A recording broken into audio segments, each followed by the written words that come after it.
We have to give up a bit of our liberty in order to increase our protection.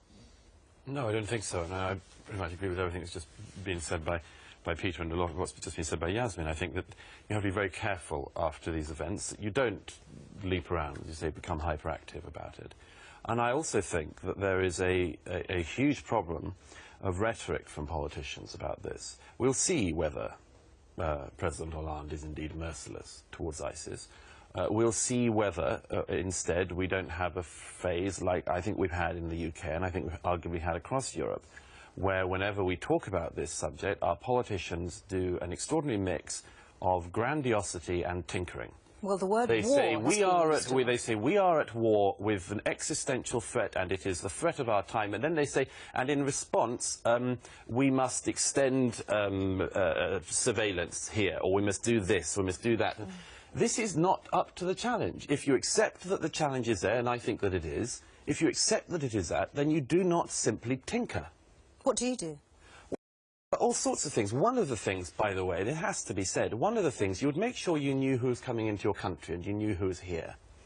And it is insane that in recent years, at the same time as saying there is an element within Islamic communities, whatever percentage you think it is, which has the potential to be radicalized, which has the potential to have these medieval ideas.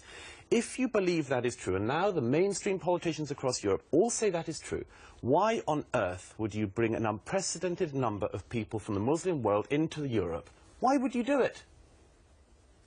Usama. Because the free movement of peoples is also one of our core values in Europe, and we believe in universal human rights. European values of liberty, equality, fraternity are not just European or Western ones.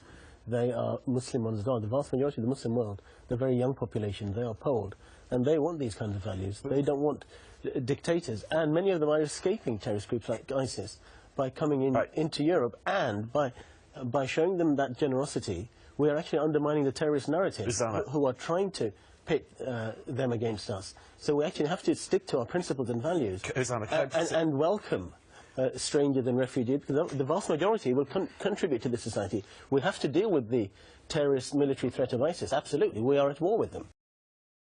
To ask us a question or to find out more about the Quilliam Foundation and the work we are doing to counter extremism, please follow us on Facebook and Twitter or visit our website.